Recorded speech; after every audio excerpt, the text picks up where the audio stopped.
Today we're going to be going over a pre-trip and a daily engine check.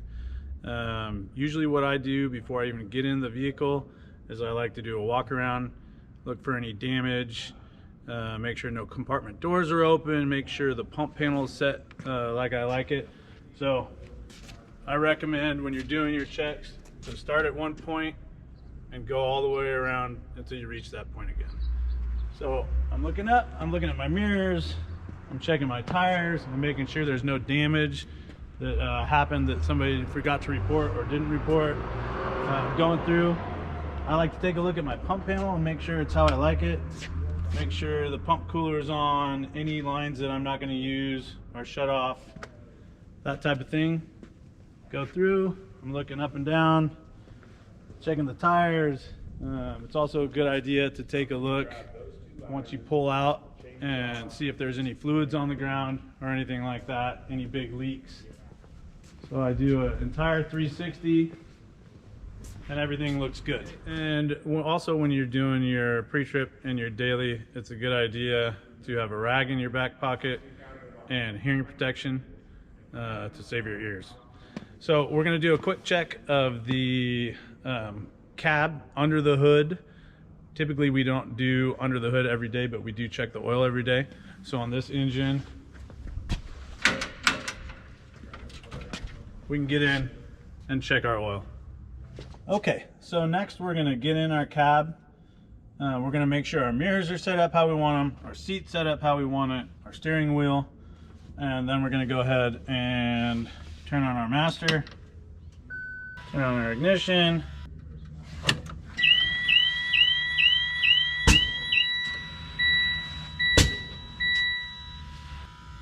and then go ahead and start the engine. So what I'm looking for is I'm looking at my gauges. I'm making sure our fuel's at least 3/4 full.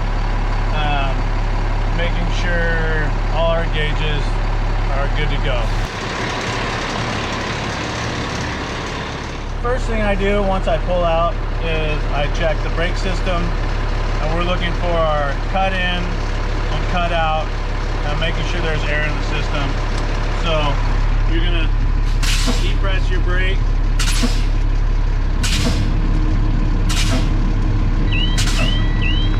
What you're looking for is a visual indicator that the alarm's gone off and an audible indicator. So we want to hear that. We want to hear the compressor pump on, and then we're listening for it to cut out at the appropriate PSI. So next we're going to do our light check. We're going to hit our master.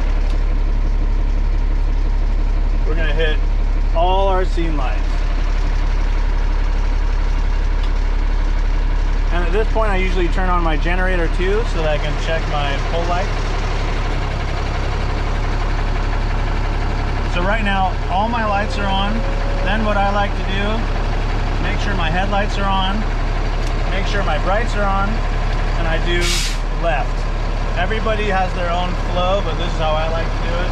I also turn my directional lights on and to the left. So right now, everything should be on and all my left lights should be on. I get out, I walk around and I check. So I start at the front, check my code 3 lights, my left-hand turn signal, both my low beam and my high beam are on, and I walk around.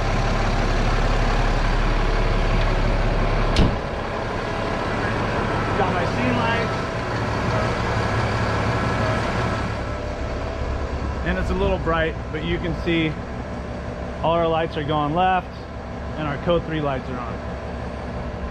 Okay, so we checked all our lights and everything set to the left. So next I'm going to turn off my brights because we already checked that. I'm going to do right hand turn signal indicator, and I'm going to do my right-handed light bar. I'm going to walk around again, then I'm going to come back in. I'm going to do split, and I'm going to do my hazards. So now we've checked left, we've checked right, we've checked split, hazards, and the only other thing we need to do is have someone go to the back of the engine and put it in reverse, make sure our brake lights and our reverse lights after I do the lights, I hop back in and I start my daily pump check. So the first thing we need to do, since we're going to be putting it in pump, is we need to chalk our rear tires.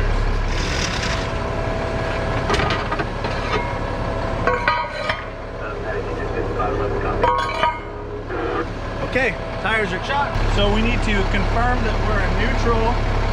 Our air brake is engaged. We're going to go ahead and put our pump shifter into pump.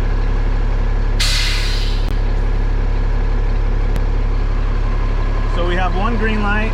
In order to get the other green light, we need to put it in drive, which should automatically select fourth gear.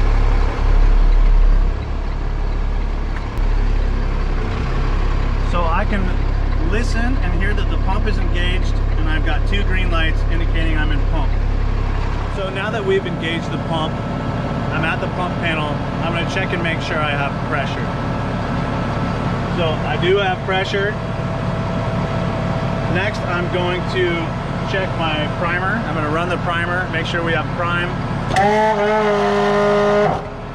I can hear that we have prime, and I can see that there's water under the engine. I'm checking to make sure my water tank is full, my foam tank is full, and after I do this, I actually get up on top of the engine and check both tanks with my eyes to make sure that we have foam and we have water. Okay, so we have pressure. I turn on my pump panel. I make sure that my Foam Pro is operating. So I'm going to turn it on, and then I cycle through. I'm at 0.4%, and people select what percent they want. It's usually 0.3 up to 1. Once I've cycled through, I turn my Foam Pro off, and now I'm going to increase the RPMs up to our standard pressure, which should be 165. So different engines are set up differently. We have a preset that should be set at 165, so I'm going to throttle up.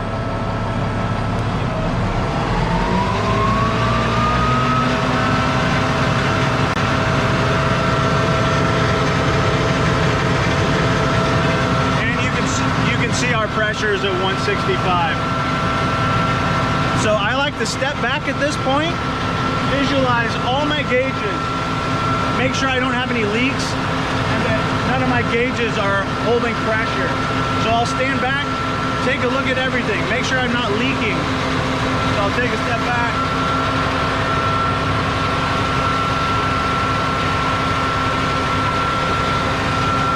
Just to get a good overview of what's going on with the pump.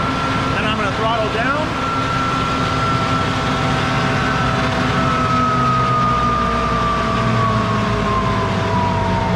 Once I get under 100 PSI, I'm safe to press idle, and I can idle the engine down. That's our daily pump check. So we've done our pump check.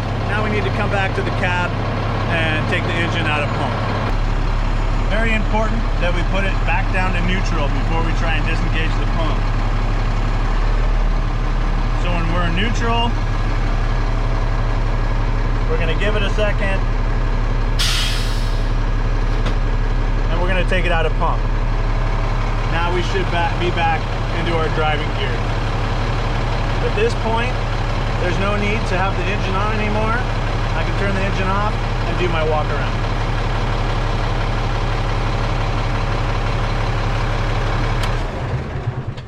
Okay, next we are going to do our daily SCBA check, which is a pretty down and dirty check. We're looking to see, is my SCBA here? Is it present? Is it ready to dawn? And is the cylinder at least 5,000 PSI? So what I do is I release. I'm checking to see that I'm at least 5,000 PSI. Once I can see that, I put the VA back. I check my straps. Make sure your straps are all the way out and that someone hasn't set them to how they liked it.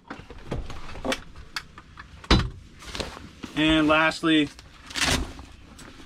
I'm going to take a look at my face piece. Make sure my donning doffing switch is activated and my bypass is closed, and that my nuts aren't twisted, my straps aren't twisted, and this thing's ready to don easily. And that's it. That's my daily check. While I'm back here checking my SCBAs, I'm also going to take a look around the rear compartment. We have box lights that we need to check, and it's your responsibility to know your own engine. So I know we have waters and Gatorades on this side. I know I have my ballistic vest and my portable gas monitor on this side. So I'm going to get familiar with my engine and make sure that everything that's supposed to be here is here. So now that we are in the front of our cab, we're going to go ahead and check out the things that we need to kind of make sure are here on a daily basis. So first thing I'm looking for is my iPad and that it's charged and plugged in. Cell phone, same thing. It's easy to let these things get discharged and you come on duty and they're at 0%. So make sure everything's charged up in the appropriate spot. I'm also checking to see that our spare radio is here and that it's charged up. We have our clamshell. Also, we need to check our Knox keys are present. So I'm going to go ahead and check those. And then just a general overview. Do I have the right size gloves? Do I have pins? Do I have paper to write notes on? And that type of stuff. So the next thing I'm going to check is the engineer's compartment. Obviously, the more familiar you get with your engine, the more you're going to recognize when things aren't here. It's labeled, but the things that I tend to look for are, do I have my spanner wrenches, my MCRFD spanners, my hydrant wrench, the appropriate adapters and appliances, nozzles,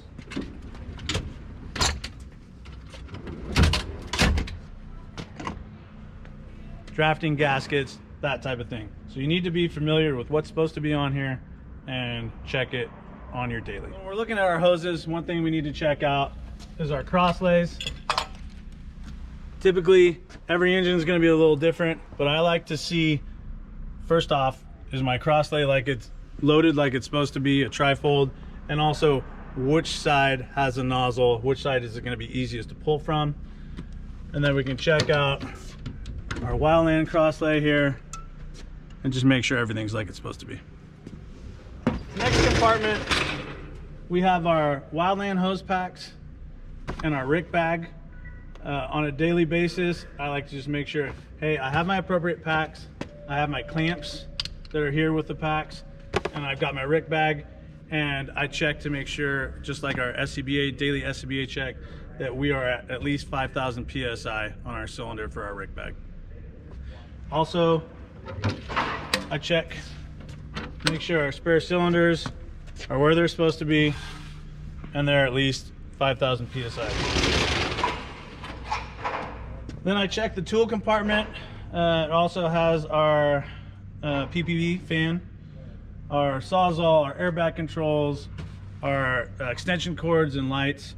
Once again, every engine is a little bit different, and it's your responsibility to know what tools you have and what's stored where. So keep in mind as you're going through your compartments, when you have gas run tools, it's always important, especially your first day on, to check and make sure they're fueled up and they're set up properly to start easily. So in our rear compartment, the main things that I like to check for are, do I have my hydrant adapters over here? Once again, I have my spanners and my hydrant wrench.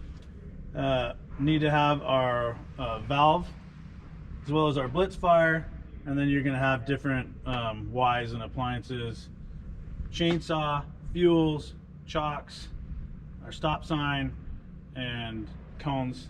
So as we're checking our hoses, as we're walking around the engine, of significant importance is our Carlin valve. Need to make sure what adapter it has on it. Does it have a 4.5? Does it have a 4? Because a lot of our hydrants in the area you're working are 4-inch. So just be aware of what adapter you have on here.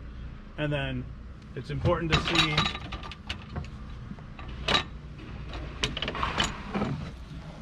what setting you're set at. Typically we keep it on 3, and just make sure that your Carlin valve is set and isn't already sprung. Then on this side,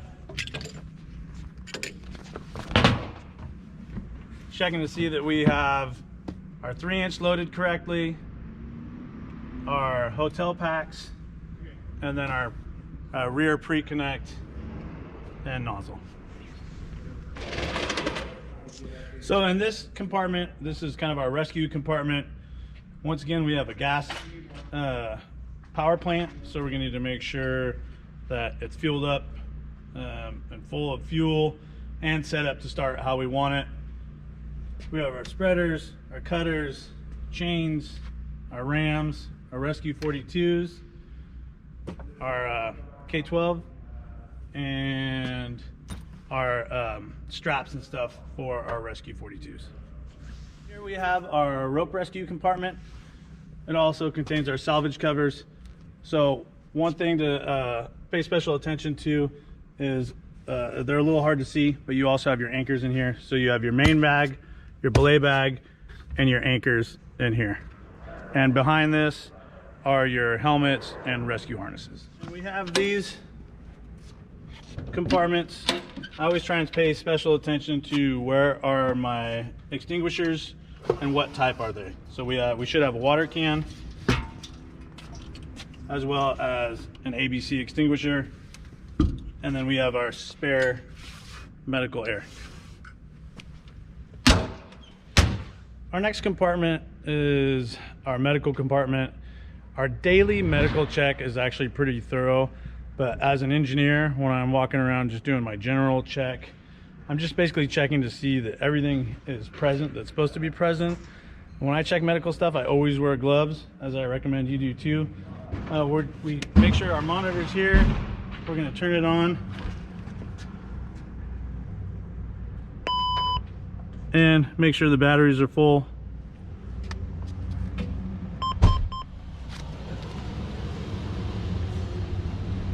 Check to make sure that we have 2 C-spine bags. We should have a KED and a traction splint, our drug box, our suction. I always check. Make sure the suction is powered up. We've got our PD OB burn bag. We already saw our monitor. Behind the monitor, we keep our CPAP airway bag, and I'm gonna go in there and check to make sure that we're above 1,000 on our air. Same thing in the blue bag. We need to check the oxygen, make sure we're above 1,000. And our auto pulse, and we need to rotate our batteries and make sure our batteries are full. So next, we're going to check our ladders. We're gonna lower our ladder rack, and when we do that, we need to make sure that no one's standing around and gonna get hurt. So we're gonna turn it on, and when I'm ready to come down, I'm gonna let everybody know. Everybody stand clear, ladder's coming down.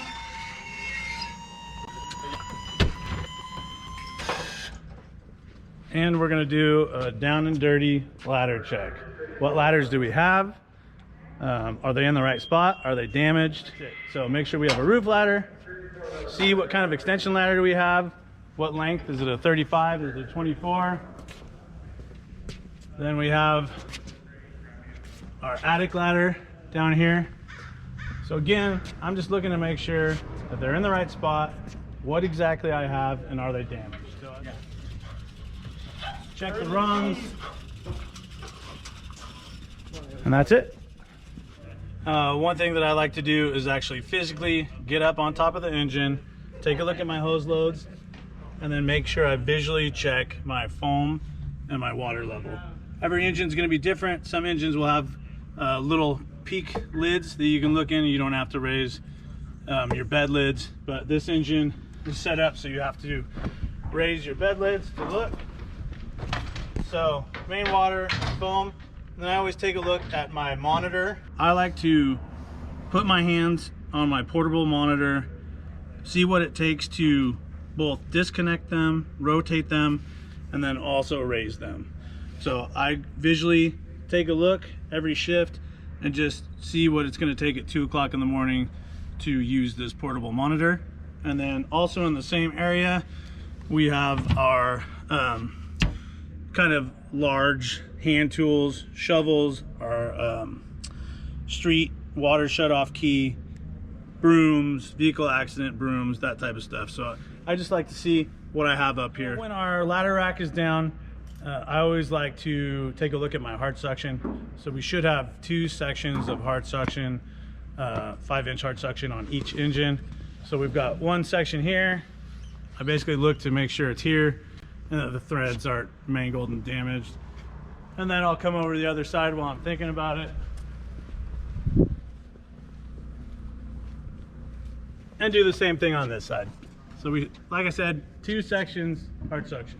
What we just went over was a basic pre-trip and daily engine check. Obviously, each engine is going to have its own specifics that you're going to have to get to know, but this is just a general overview of what you should be looking at each day.